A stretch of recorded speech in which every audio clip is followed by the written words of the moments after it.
Continuamos nuestra tertulia de Descubriendo el siglo XXI y damos comienzo a nuestra segunda hora. Y recordemos una cosa importante, estamos en Cuaresma, este tiempo especial en el cual se nos invita a la luz de la palabra de Dios a analizar nuestra vida. La Cuaresma está dividida en 5 semanas. Las 2 primeras semanas son un poco la presentación y las consecuencias. El primer domingo de Cuaresma se dedica siempre a las tentaciones de Jesús y el segundo a la transfiguración. El motivo es fácil de entender. La Cuaresma es etapa de preparación a la Pascua, no solo a la Semana Santa, entendida como recuerdo de la muerte de Jesús, sino también a su resurrección. Este episodio de la transfiguración, que anticipa su triunfo final, nos ayuda a enfocar adecuadamente estas semanas. Primero veamos el contexto. Jesús ha anunciado a sus discípulos que debe padecer mucho, que va a ser rechazado, va a morir, va a resucitar. Pedro, siempre la voz cantante del grupo de los 12, que no quiere oír hablar de sufrimientos y de muertes, lo lleva aparte y le reprende, provocando la respuesta airada de Jesús. Retírate, Satanás. Imagínense a su íntimo amigo al cual después le va a pedir que se haga cargo de su iglesia, de su rebaño, de su gente, le llama Satanás. Luego llama a toda la concurrencia, a todos los discípulos, junto con los que van con él, y les dice algo todavía, algo más duro. No solamente él va a sufrir y morir, los que quieran seguirle tienen que estar dispuestos a negarse a sí mismos y a cargar con la cruz. Pero el seguimiento también tendrá su recompensa cuando él vuelva triunfante. E incluso se atreve a decir, algunos de los aquí presentes no morirán antes de ver llegar al reinado de Dios con poder. ¿Cómo se cumplirá esa extraña promesa? ¿Hay que hacerle caso a uno que pone condiciones tan duras para seguirle? Ese fue uno de los interrogantes que se plantearon los discípulos. Por eso no es extraño que en un momento dado Jesús se vea frustrado, se vea abandonado y le tenga que decir a los discípulos, ustedes también se quieren largar, lárguense. 6 días después de haber tenido este extraño episodio, el relato podemos dividirlo en 3 partes. La subida a las montañas, de la visión, la bajada. Desde el punto de vista literario, los expertos le llaman a esto una manifestación de Dios, una teofanía. Y Marcos, muy astuto, utiliza los mismos elementos que empleaban los autores del Antiguo Testamento para describirlas, para describir esas teofanías, esa palabra de fiesta, esas manifestaciones de Dios. En primer lugar, la subida a la montaña. No es casual el hecho de que Jesús solo elige a 3 discípulos, Pedro, Santiago y Juan. No se trata solo de un privilegio. La idea principal es que va a ocurrir algo tan importante que no puede ser presenciado por todos. Por otra parte, el texto evangélico nos dice que subieron a una montaña alta. Marcos usa el frecuente simbolismo de la montaña como morada o lugar de la revelación de Dios. Sigue una tradición conocida en otras religiones. Entre los antiguos cananeos, los habitantes primeros de la Tierra Santa, el monte Safón era la morada del panteón divino, donde estaban todos los dioses. Para los griegos era el Olimpo. Para los judíos, el monte sagrado era el Sinaí. También el Carmelo tuvo un prestigio especial entre ellos, igual que el monte Sión en Jerusalén. O sea, montes, lugares de encuentro, lugares de habitación, de residencia, de vivienda, por así decir, de los dioses. Ahora, la visión. En la visión hay 4 elementos que la hacen avanzar hacia su plenitud. Primero, existe el elemento de la transformación de las vestiduras de Jesús, que se vuelven de un blanco deslumbrador como no es capaz de blanquearlos ningún batanero del mundo. O sea, un blanco tan grande que ningún laundry, ninguna máquina, ningún jabón, ningún detergente es capaz de darle ese color. Marcos parece sugerir que del interior de Jesús brota una luz deslumbradora que transforma sus vestidos. esa luz va a tener un significado, va a simbolizar la gloria de Jesús que los discípulos no habían percibido hasta ese momento de forma tan sorprendente. En primer lugar, la transformación. En segundo lugar, la presencia de Elías y de Moisés. Curiosamente, el primer plano lo ocupa Elías, considerado en el judaísmo el precursor del Mesías, como nos dice el libro del Eclesiástico, capítulo 48, verso 10. El puesto secundario lo va a ocupar Moisés.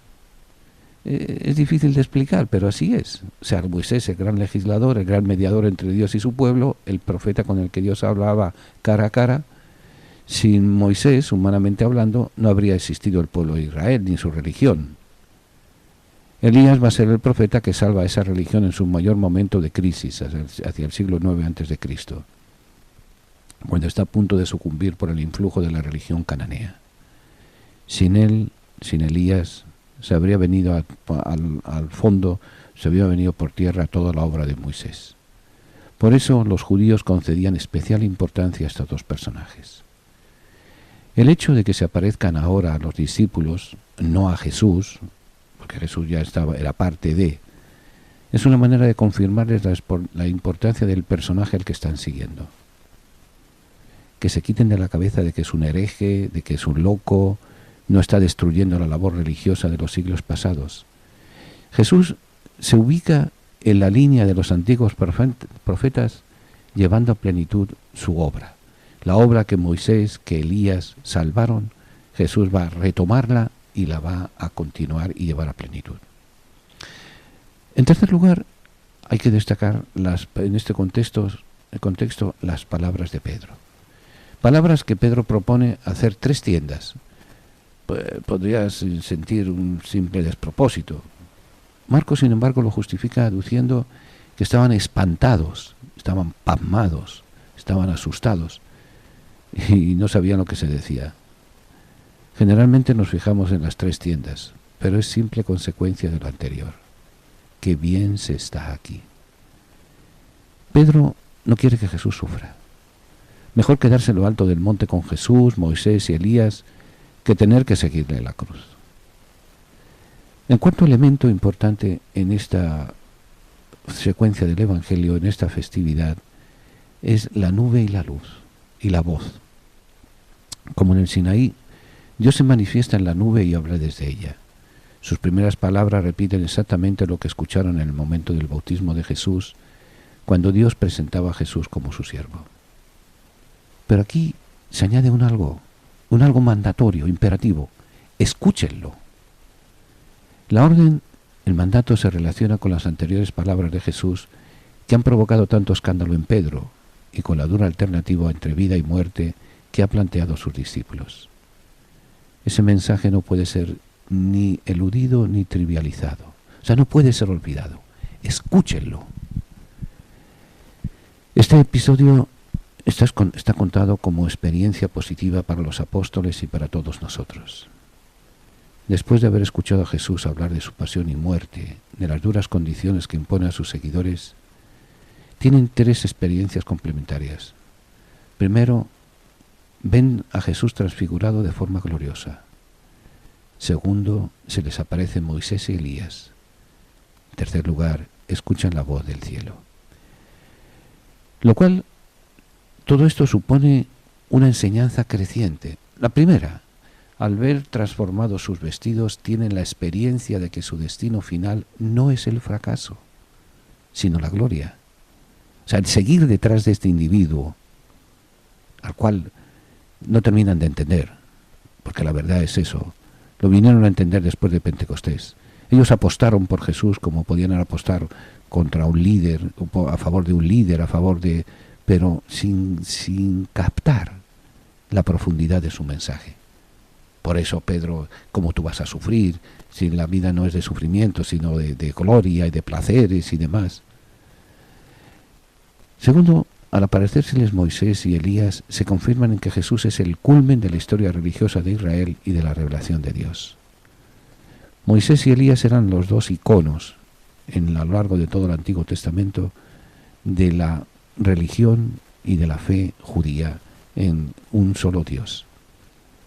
Uno los introduce, Moisés da las leyes, Elías los salva cuando el judaísmo, cuando la fe en Yahvé corre peligro. Apareciéndose, confirman a Jesús. En tercer lugar, al escuchar la voz del cielo, saben que seguir a Jesús no es una locura, no es una aventura, sino lo más conforme al plan de Dios.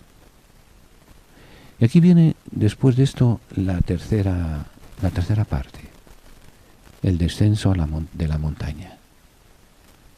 La orden de Jesús de que no hablen de la visión hasta que Él resucite, hay que colocarla en la misma línea de la prohibición de decir que Él es el Mesías. Jesús considera que no es momento ahora de hablar del poder y de la gloria, suscitando falsas ideas y esperanzas. Después de la resurrección, cuando para creer en Cristo sea preciso aceptar el escándalo de su pasión y de su cruz, se podrá hablar con libertad también de su gloria. O sea, no quiere, no da un adelanto, por así decir. No da, si empiezan a contar todo lo que han visto, entonces la gente va a venir detrás de mí pensando, teniendo la idea, empezando por ellos los tres que andaban con él, pensando la idea, aquí hay triunfo, aquí hay poder, aquí hay dinero, aquí hay gloria, aquí hay ventaja. No. Van a entender los apóstoles y los discípulos, van a empezar a entender el mensaje de Jesús después de Pentecostés. El relato del Génesis sobre el sacrificio de Isaac y el pasaje de la carta a los romanos de Pablo ofrecen un interesante contraste. Sobre esto me estoy refiriendo a la primera y a la segunda lectura. Abraham está dispuesto a sacrificar a su propio hijo, pero Dios no lo acepta. No acepta ese sacrificio y termina bendiciéndolo. En cambio, Dios Padre entrega a su propio hijo a la muerte por nosotros. Esto, que quizás puede parecer el mayor fracaso y la mayor crueldad, se convierte para nosotros en fuente de salvación. Pablo, en el fragmento que leemos de la segunda lectura, imagina un tribunal en el que se decide nuestro destino. Pero el fiscal, Dios Padre, está de nuestra parte. Nos entregó a su Hijo. El juez Jesús, en vez de condenarnos, dio su vida e intercede por nosotros. Es difícil imaginar un tribunal más partidista. La mejor forma de ser agradecidos con este fiscal y este juez es vivir de acuerdo con sus palabras en el Evangelio. Este es mi Hijo muy amado. Escúchenlo. Será en Pentecostés cuando entenderemos y viviremos y también nos transfiguraremos como Jesús lo hizo. La palabra tertulia significa encuentro de amigos que conversan sobre las cosas de la vida, alegrías, penas, esperanzas, tristezas, de todo aquello que nos hace más humanos, porque nada humano le es ajeno al creyente. La tertulia del siglo XXI es eso, un encuentro que llevamos a cabo desde la ciudad de Nueva York, la capital del mundo. Queremos que cada persona que nos escuche se sienta en familia, en grupo, en amistad. Conéctate con nosotros. Para mayor información, favor de comunicarse con las oficinas de Descubriendo el Siglo XXI. Apartado de correos 1170 Nueva York 118 o a nuestro teléfono 212-244-4778. Estamos para servirles y para ayudarles. Y desde la tertulia vamos a seguir compartiendo alegrías y esperanzas, penas y tristezas, porque nada humano nos es ajeno.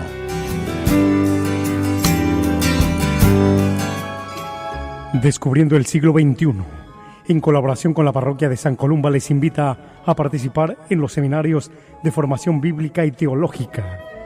Se llevarán a cabo 2 veces al mes, los días sábados, entre 12 del mediodía y 4 de la tarde. Para mayor información, llamar al 212-244-4778, 244-4778, o visitar nuestra página www.descubriendoelsiglo21.com, donde encontrará más información. ¿Sabías qué significa la palabra cruz? ¿O la palabra Pascua? ¿O la palabra concilio?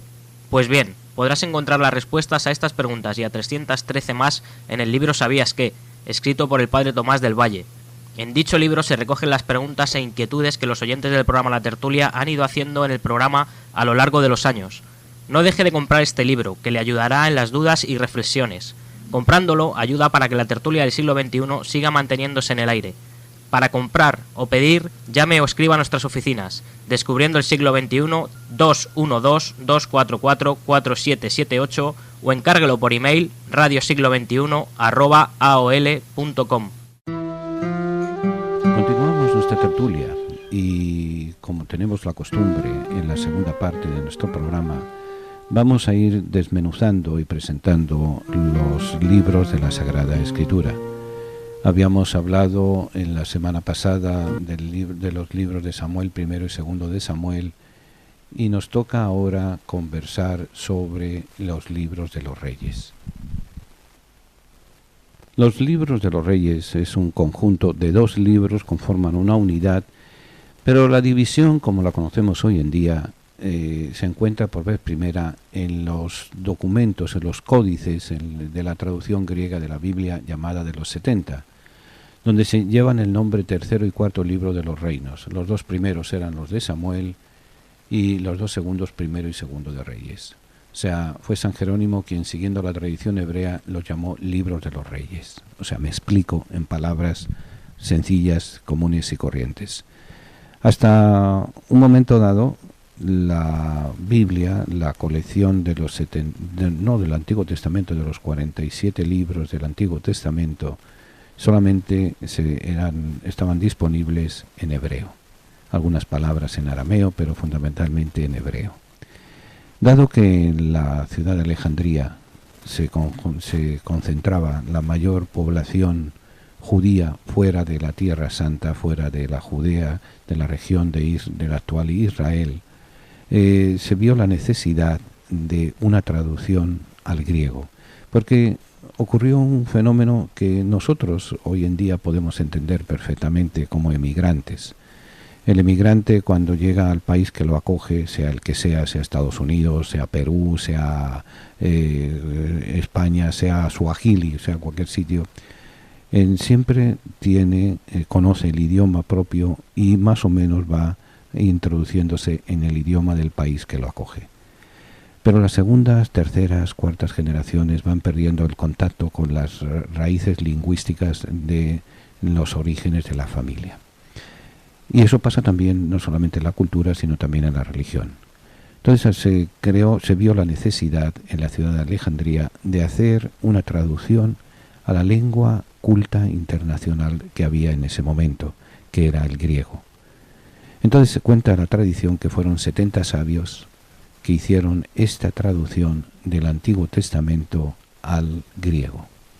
En el Antiguo Testamento, en la versión hebrea, había el libro de los reyes y el libro de Samuel eran separados.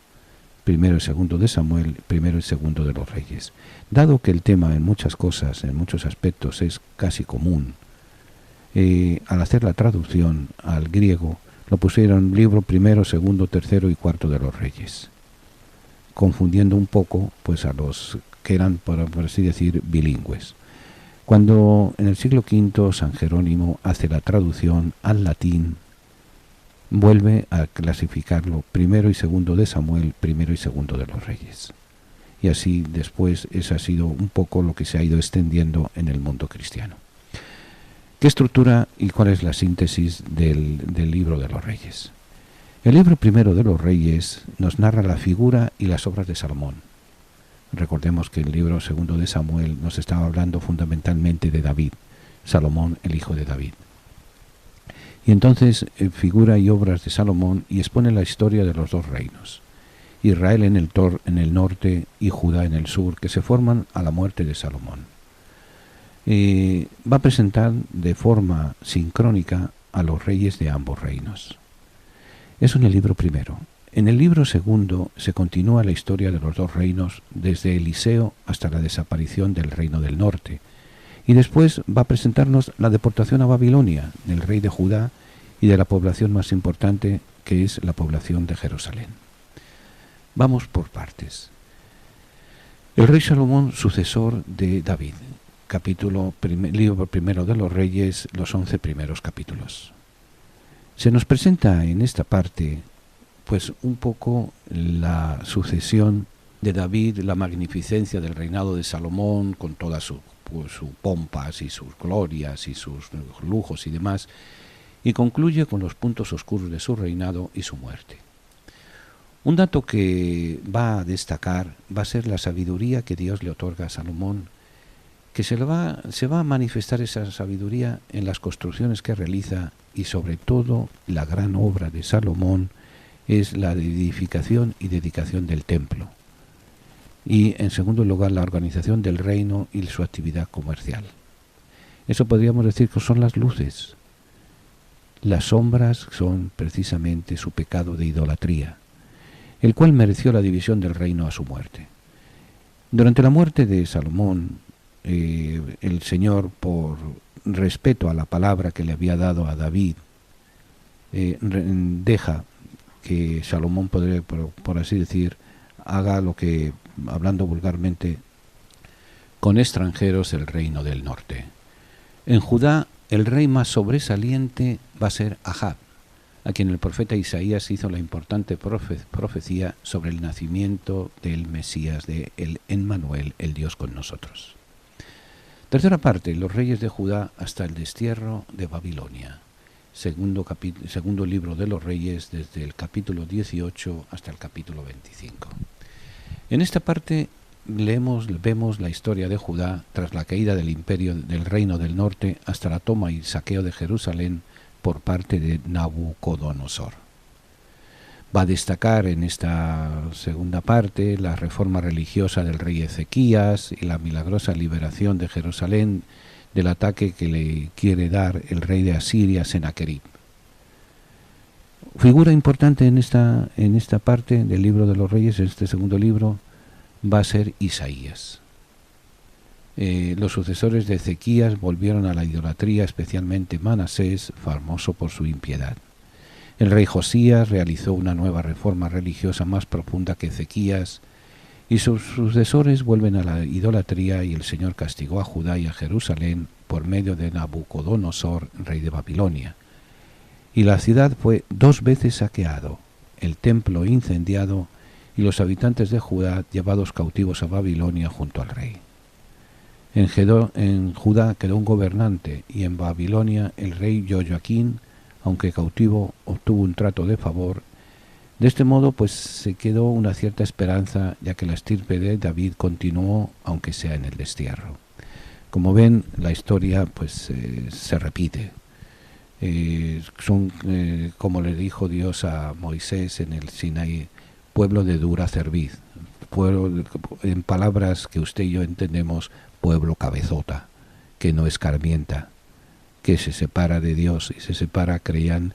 Miren, en el fondo la historia del pueblo de Dios es toda una pelea continua en un contexto cultural, religioso, social, político y económico, en el cual se adoran a muchos dioses. Y el pueblo de Israel tiene la gran novedad, por así decir, en todo ese politeísmo de dioses para todos los gustos habidos y por haber, que solamente hay un solo Dios. El monoteísmo del pueblo de Dios va a estar muchas veces aquejado por una serie de problemas y demás, y es toda la pelea de los profetas, la vuelta, la ida a la separación, a la creación de dioses, a la creación de cultos, a la creación de 50.000 cosas y demás. Esa va a ser un poco la pelea, la llamada de la infidelidad. Los profetas van a estar continuamente llamando la atención, los reyes se separan, los reyes se corrompen, los reyes hacen todo lo que manda en los mandamientos, lo contrario. Pero en el fondo es una historia de pecado y una historia de salvación. Dios cumple su palabra. ¿Cuándo fueron compuestos estos libros de los reyes? Se redactan en la época del destierro. Como hemos dicho hace unos momentos, llegan los reyes de Asiria, de Babilonia, y se los llevan presos. El exilio va a ser la constante y la presencia de los profetas y de las promesas, y lo que nos va a narrar pues un poco el libro de los reyes y las experiencias de algunos profetas. Estos libros de los reyes están redactados en la época del destierro. ¿Y a quién va destinado? Va destinado a los judíos que vivieron la invasión babilónica, y tiene como finalidad explicar cómo pudieron suceder estas cosas y animar a la fidelidad a Dios, al Dios de Israel. O sea, hacer un examen de conciencia. ¿Cómo hemos podido llegar al destierro, a la destrucción, al apartarnos completamente de Dios? Pero también nos anima. Hay que volver al Dios de Israel. Hay que volver al Dios que nos sacó de la esclavitud de Egipto. Hay que volver al Dios que nos llevó al Sinaí. Hay que volver al Dios que nos trajo a una tierra nueva, en la cual tuvimos que combatir, pero siempre fuimos fieles, recordando a David, recordando la sabiduría de Salomón, recordando todo. El redactor se apoya en materiales que ya existían y que respetan al introducirlos en su obra. Hay 3 fuentes de información que se citan expresamente. ¿De dónde toma datos el autor del Libro de los Reyes? Aparentemente toma datos del Libro de los Hechos de Salomón, del Libro de los Anales de los Reyes de Judá y del Libro de los Reyes, de los Anales de los Reyes de Israel. Libros que no están en la Biblia, pero que corrían en el mundo intelectual judío. También hay algunos datos, conjuntos literarios previos que se insertan en la obra sin grandes modificaciones. Entre ellos hay un documento que habla la crónica de la sucesión de David, la historia de Salomón, la historia del cisma, el ciclo de Elías, el ciclo de Eliseo, las noticias sobre Joás, las noticias sobre Ahaz, las relaciones entre Ezequías e Isaías. Todos estos bloques tuvieron su historia literaria antes de incorporarlos. O sea, tengamos en cuenta, igual que hoy en día, cuando un autor escribe un libro de la categoría que sea, de matemáticas, de ciencias, de biología, de historia, de novela y demás, siempre tiene que tener fuentes de información para corroborar lo que está diciendo. Por ejemplo, nadie se podría poner a escribir, cuando García Márquez escribió 100 años de soledad, tuvo que dedicarse a investigar una serie de datos sobre la historia de su país, sobre que después no aparecen en esos libros. No, pues pensemos una cosa muy importante, también en el mundo antiguo, en el mundo bíblico, la gran obra es la Biblia, la palabra de Dios, pero no era el único libro que se leía, no eran los únicos libros que existían. No eran los únicos códices, libros no existían como los conocemos hoy en día, los únicos códices. Había narraciones, había historias, pero lo que conocemos como palabra de Dios es ese grupo selecto de libros inspirados que tienen una serie de características por las cuales los consideramos palabra de Dios. Pero no quita que hubiera otros libros de información y de crónicas, más o menos fieles, eso ya es distinto. El autor sagrado escoge aquellos que le sirven mejor para mostrar su objetivo. Y el objetivo del autor sagrado es cómo el pueblo representado por sus reyes había obrado de tal manera que se hizo inevitable el castigo. A pesar de las advertencias de los profetas, no duda el autor anónimo, que no sabemos quién es, en dar explicaciones personales de los acontecimientos que va narrando y ni en valorar las conductas de los reyes. Él no lleva elementos de juicio y demás.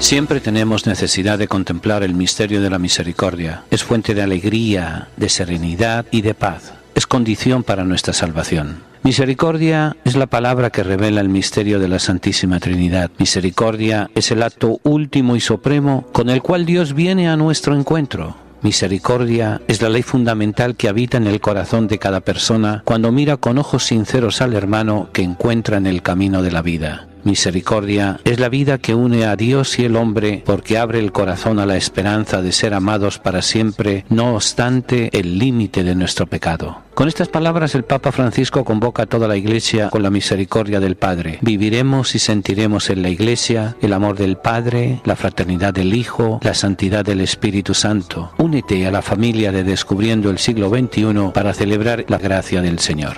Para mayor información, favor de comunicarse con las oficinas de Descubriendo el Siglo XXI, al apartado de correos 1170 Nueva York 118 o a nuestro teléfono 212-244-4778. Estamos para servirles y para ayudarles. Descubriendo el siglo XXI, en colaboración con la parroquia de San Columba, les invita a participar en los seminarios de formación bíblica y teológica. Se llevarán a cabo 2 veces al mes, los días sábados, entre 12 del mediodía y 4 de la tarde. Para mayor información, llamar al 212-244-4778, 244-4778, o visitar nuestra página www.descubriendoelsiglo21.com, donde encontrará más información. ¿Sabías qué significa la palabra cruz? ¿O la palabra Pascua? ¿O la palabra concilio? Pues bien, podrás encontrar las respuestas a estas preguntas y a 313 más en el libro ¿Sabías qué?, escrito por el padre Tomás del Valle.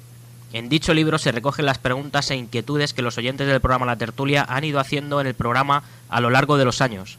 No deje de comprar este libro, que le ayudará en las dudas y reflexiones. Comprándolo ayuda para que la tertulia del siglo XXI siga manteniéndose en el aire.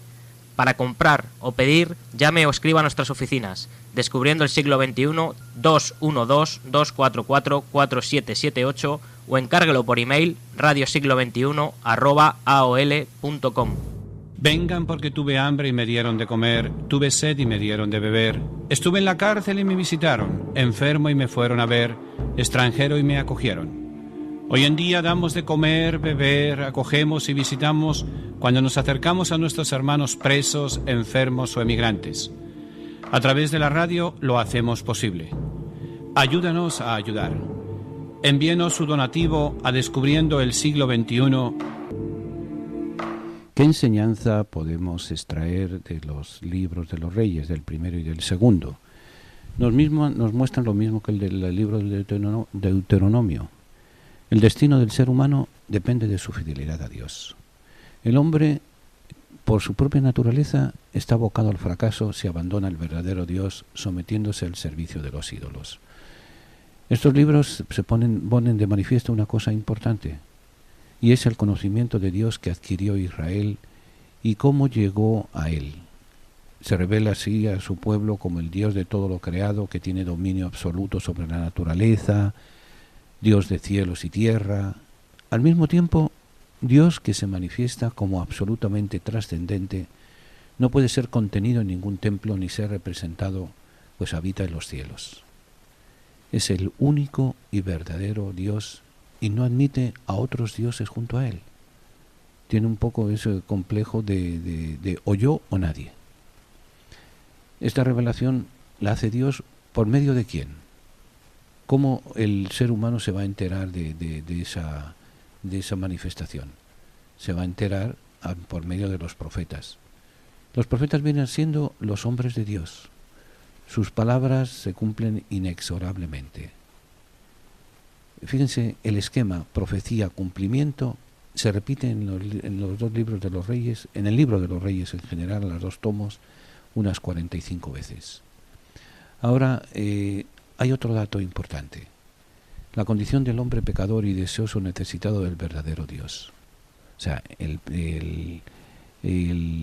hombre se aparta de Dios, comete sus errores, pero se da cuenta de que se ha equivocado y que quiere volver de nuevo a Dios, de nuevo a la nueva vida que nos trae la vuelta a Dios. La raíz del pecado, nos dice el libro de los reyes, es la idolatría. Y aparecen las tentaciones de los Baales cananeos. ¿Qué son los Baales? Los dioses cananeos.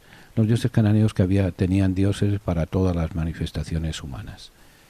La fidelidad a Dios, nos dice el autor del libro de los reyes, exige purificar totalmente el culto verdadero.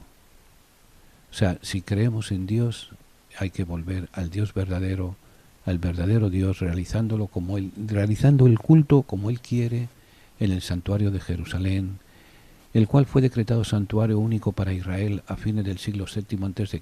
por el profeta Josías, por el rey Josías.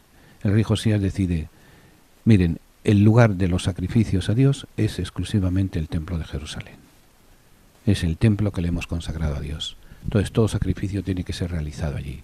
Los Baales cananeos hacían sacrificios en cuanto rincón y en cuanto sitio les parecía bien. O sea, no solamente ya insultaban a la creencia en un solo Dios, sino que santificaban por su cuenta, ponían eso, un kiosquito de altar en cualquier rincón para hacer sacrificios. Ahora, además de esa infidelidad del hombre, el primero y segundo libro de los Reyes muestran cómo fue actuando Dios con su pueblo. Dios dio a David como rey y promete que su descendencia permanecerá siempre en el trono.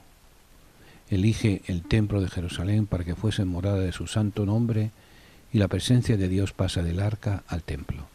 Fíjense, esa línea sucesoria. Dios promete que David va a ser el rey de Israel. Y cuando David no esté van a ser sus sucesores. Y promete que el templo va a ser la fuente, la morada de su santo nombre. O sea, ¿dónde buscar a Dios? En el templo. Ese es el lugar del encuentro. El templo que ha pasado por una serie de alternativas. Primero en el desierto con las tablas, después el arca de la alianza, después colocarla aquí, colocarla allá, hasta que finalmente Salomón cumple la promesa del templo. Y fíjense que Dios no se fija en de dónde provienes, sino a dónde vamos. Salomón, al fin y al cabo, fue hijo de Urías con David. David le pone los cuernos a su amigo, a su general, Urías, lo engaña, el primer hijo muere, el segundo hijo fue Salomón. O sea, después de que hizo el aguaje de matar a Urías, él hizo el aguaje de casarse, de unirla más unirla como esposa. Por eso el profeta Natán le lee la cartilla a David. Pero bueno, ¿a dónde vamos? Dios actúa con su pueblo, respeta la descendencia, pide que elige que toda adoración sea en el templo de Jerusalén, la morada de su nombre, y la presencia de Dios pasa del arca al templo. Dios siempre está con su pueblo.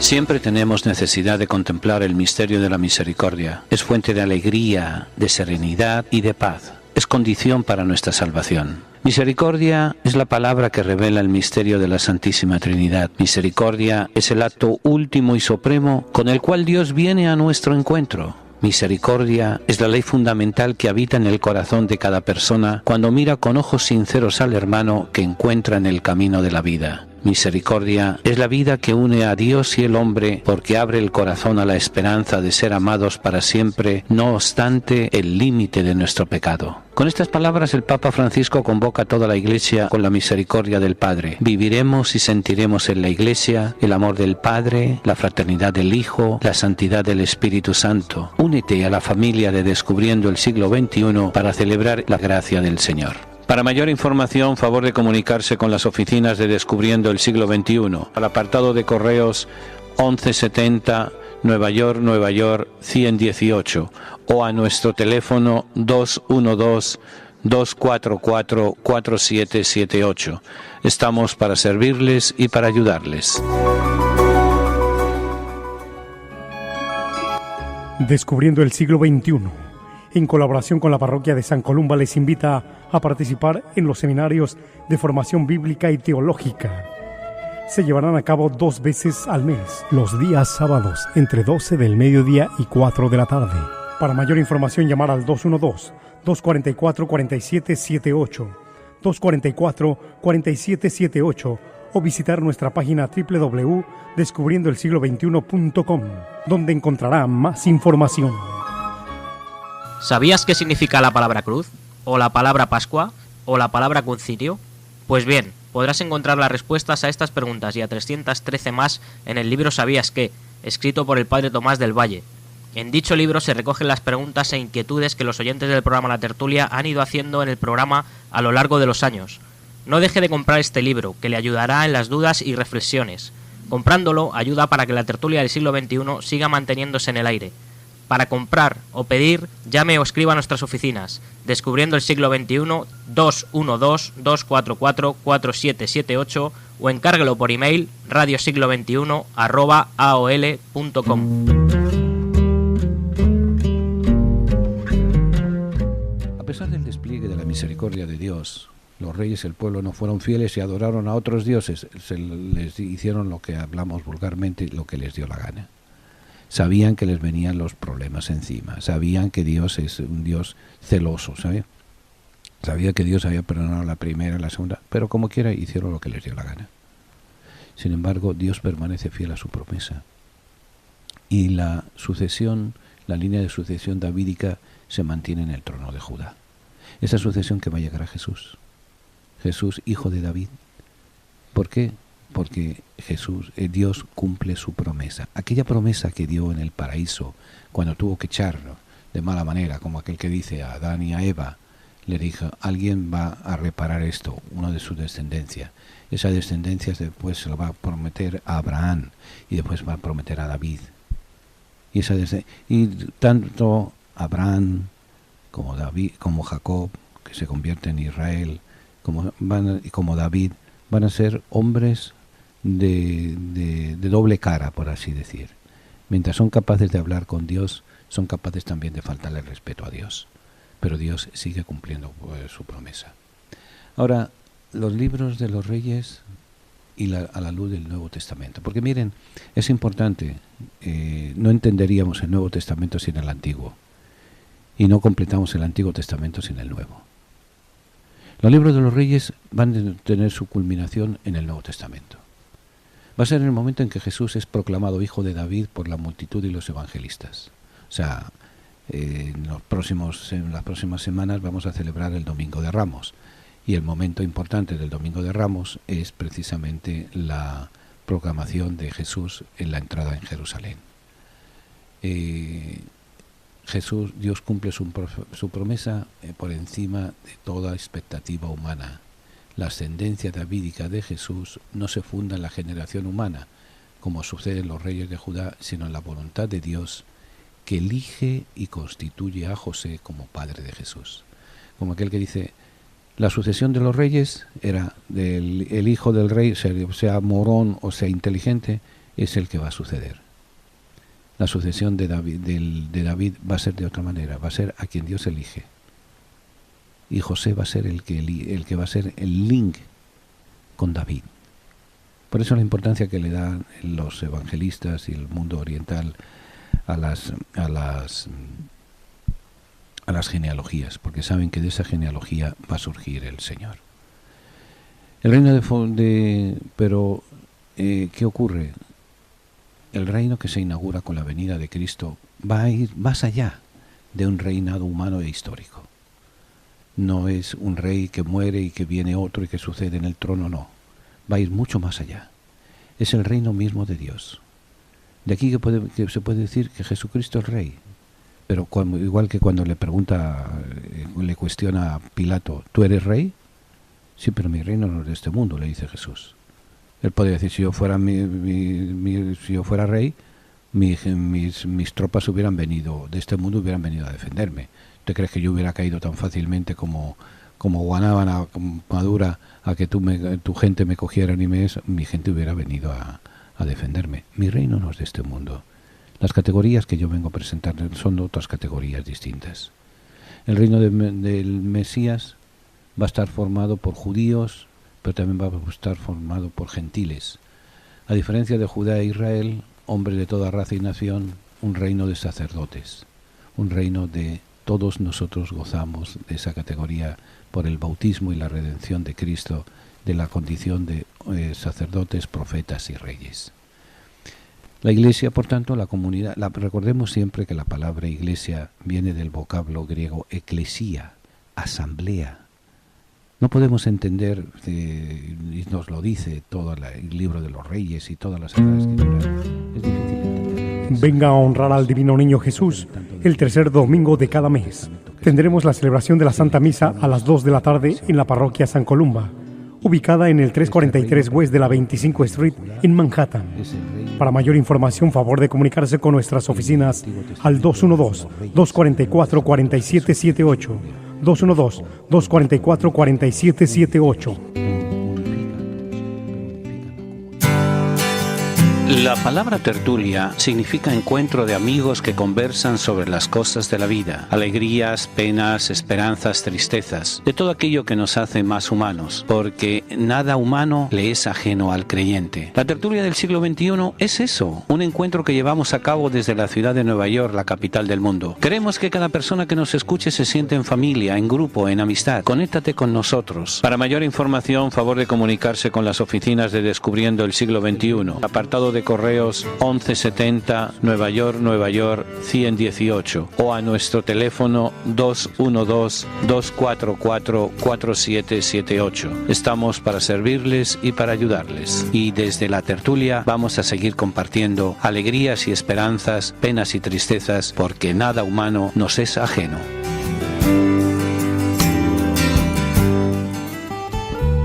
Tiene ya su Biblia, la colección de libros que han marcado la historia de la humanidad en los últimos 25 siglos. Si aún no posee una Biblia, nosotros podemos ofrecérsela a un precio módico, tanto en inglés como en español, o incluso bilingüe. Para precios y ediciones, favor de llamar a Descubriendo el Siglo XXI, 212-244-4778, 212-244-4778, o visite nuestra página de internet www.descubriendoelsiglo21.com, sección de tienda. ¿Sabías qué significa la palabra cruz? ¿O la palabra Pascua? ¿O la palabra concilio? Pues bien, podrás encontrar las respuestas a estas preguntas y a 313 más en el libro ¿Sabías qué?, escrito por el padre Tomás del Valle. En dicho libro se recogen las preguntas e inquietudes que los oyentes del programa La Tertulia han ido haciendo en el programa a lo largo de los años. No deje de comprar este libro, que le ayudará en las dudas y reflexiones. Comprándolo ayuda para que la tertulia del siglo XXI siga manteniéndose en el aire. Para comprar o pedir, llame o escriba a nuestras oficinas. Descubriendo el siglo XXI, 212-244-4778 o encárguelo por email radiosiglo21@aol.com. Vengan porque tuve hambre y me dieron de comer, tuve sed y me dieron de beber. Estuve en la cárcel y me visitaron, enfermo y me fueron a ver, extranjero y me acogieron. Hoy en día damos de comer, beber, acogemos y visitamos cuando nos acercamos a nuestros hermanos presos, enfermos o emigrantes. A través de la radio lo hacemos posible. Ayúdanos a ayudar. Envíenos su donativo a Descubriendo el Siglo XXI. O sea, resumiendo brevemente, los libros de los reyes, el libro primero y segundo, nos recuerdan, pues eso, las aventuras y desventuras de Salomón, el final de su reinado, la división de del reino de Dios, del reino de Israel, el reino del norte, el reino del sur, y luego todo ese enredo de Dios perdona, el hombre se aparta de Dios, pero Dios sigue manteniendo su promesa. Y nos recuerda una cosa muy importante, una cosa que no debemos de olvidar incluso hoy en día: la presencia de Dios en la historia humana. Va a ser a partir de Jesús en que se convierte la historia humana en historia de salvación. O sea, vamos hacia el destino ¿qué presidente norteamericano fue el que dijo el destino manifiesto? El destino manifiesto era ese sentido de ser todo el continente parte de una sola nación que era los Estados Unidos de América. En el fondo, el destino manifiesto es tan antiguo como la humanidad. El libro de los reyes nos lo recuerda. Nuestro destino manifiesto es proclamar la grandeza de Dios en nuestras vidas. Creemos en un solo Dios, el Dios de Abraham, el Dios de Isaac, el Dios de Jacob, el Dios de Moisés, el Dios de los reyes, el Dios de Samuel, el Dios de David, el Dios de Salomón, el Dios de Jesús. Es el mismo Dios. Y de la misma manera que el pueblo de Dios se vio tentado por un montón de idolatrías y demás, también nosotros nos encontramos tentados por un montón de idolatrías y nos hemos fabricado muchos dioses. El dios dinero, el dios poder, el dios egoísmo, el dios sexo, el dios violencia, el dios, vaya usted a saber que el dios de la tecnología. Hemos sustituido la providencia por la tecnología y un montón de cosas más. Por eso el libro de los reyes nos debe de llevar a replantearnos cuál es nuestra respuesta a Dios. Si nosotros también nos buscamos otros dioses, si nos buscamos otros lugares de encuentro, si buscamos eso, dioses de Baal. Y en este tiempo es curioso, en este tiempo de Cuaresma podríamos ir leyendo no es complicado la lectura del libro, al contrario, se lee casi como, iba a decir como una novela, pero una novela histórica. Pero en el fondo es el Dios de Abraham, el Dios de Isaac, el Dios de Jacob, el Dios de Moisés, el Dios de David, el Dios de Salomón, sigue siendo el Dios de Jesús. Y el Dios de Jesús nos recuerda que seremos grandes si somos capaces de amar, si somos capaces de corresponder y de verlo en el rostro de nuestro hermano. En la antigüedad, en el libro de los reyes, en los libros de Samuel, encontraban el destino de Dios en el sacrificio de las víctimas. Nosotros encontramos a Dios en el rostro de nuestros hermanos. Eso es lo que nos viene a decir Jesús. Y eso, en el fondo, es el mensaje de la Cuaresma. Es el mensaje de la palabra de Dios que debemos de repetirla, debemos de analizarla, sobre todo en el tiempo de Cuaresma. Que este tiempo nos brinde alegría, nos brinde esperanza, nos brinde el encuentro con Dios en la resurrección. Que la transfiguración, de la cual hablábamos al comienzo de nuestra segunda parte del programa, que transfiguremos nuestra vida precisamente con la escucha y el servicio de la palabra. Que sea para nosotros un lugar de encuentro, un lugar de búsqueda, un lugar de continuar en la presencia en el mundo en el cual estamos colocados, colocar la presencia de Dios, hacer presente a Dios y hacer opción. O los dioses de Baal o el Dios de Yahvé, o el Dios de Jesús. Esa es la alternativa que se nos presenta y esa es la alternativa que debemos de darle respuesta, porque Dios siempre, a pesar de todo, está dispuesto a darnos la mano. ¿Cómo voy a entender si no tengo a nadie que me lo explique? Así se lamentaba el administrador de la Reina de Cusa, cuyo testimonio leemos en el libro de los Hechos de los Apóstoles. Alentados por este lamento, organizamos cada mes una serie de seminarios y talleres de formación entre nuestra comunidad hispana. Recorreremos y veremos los momentos más importantes de la historia de la fe cristiana, desde su nacimiento en las orillas del lago de Tiberíades a las calles de Nueva York. Para una mayor información, por favor, llame a nuestras oficinas al 212-244-4778 o visite nuestra página de internet www.descubriendoelsiglo21.com en la sección de seminarios y talleres de formación. Venga a honrar al Divino Niño Jesús el tercer domingo de cada mes. Tendremos la celebración de la Santa Misa a las 2 de la tarde en la parroquia San Columba, ubicada en el 343 West de la 25 Street en Manhattan. Para mayor información, favor de comunicarse con nuestras oficinas al 212-244-4778, 212-244-4778. La palabra tertulia significa encuentro de amigos que conversan sobre las cosas de la vida, alegrías, penas, esperanzas, tristezas, de todo aquello que nos hace más humanos, porque nada humano le es ajeno al creyente. La tertulia del siglo XXI es eso, un encuentro que llevamos a cabo desde la ciudad de Nueva York, la capital del mundo. Queremos que cada persona que nos escuche se sienta en familia, en grupo, en amistad. Conéctate con nosotros. Para mayor información, favor de comunicarse con las oficinas de Descubriendo el Siglo XXI, apartado de correos 1170 Nueva York 118 o a nuestro teléfono 212-244-4778. Estamos para servirles y para ayudarles. Y desde la tertulia vamos a seguir compartiendo alegrías y esperanzas, penas y tristezas, porque nada humano nos es ajeno.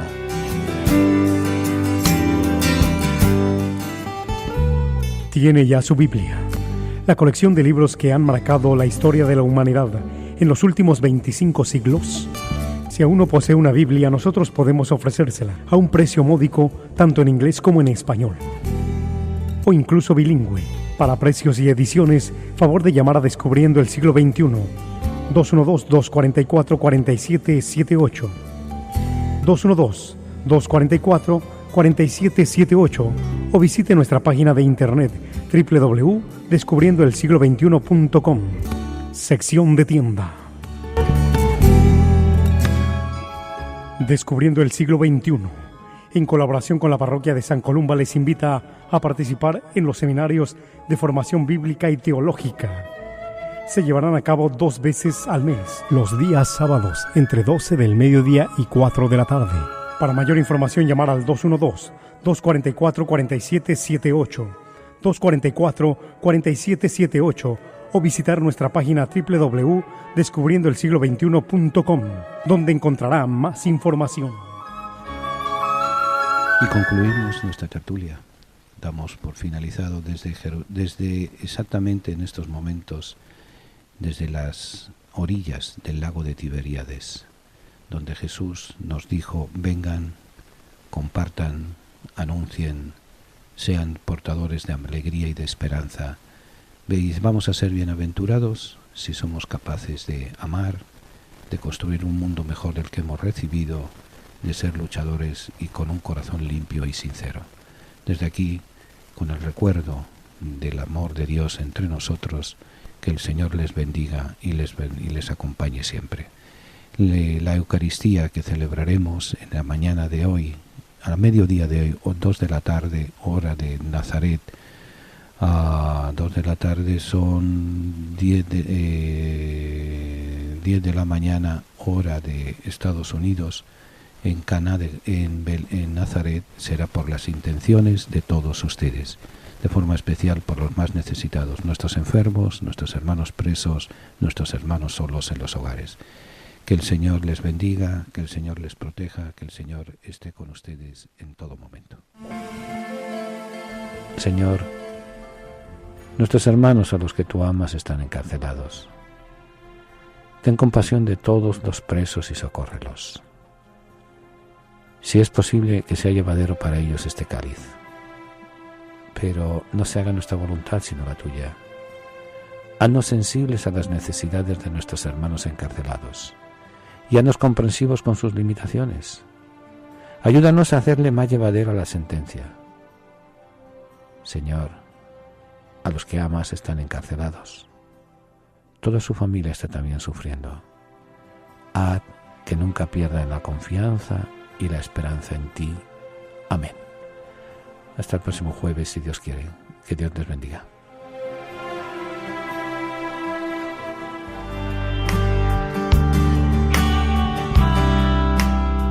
Ha escuchado el programa La Tertulia. Si desea copia de este programa, comuníquese con nuestras oficinas al 212-244-4778. Se sugiere un donativo para gastos de envío.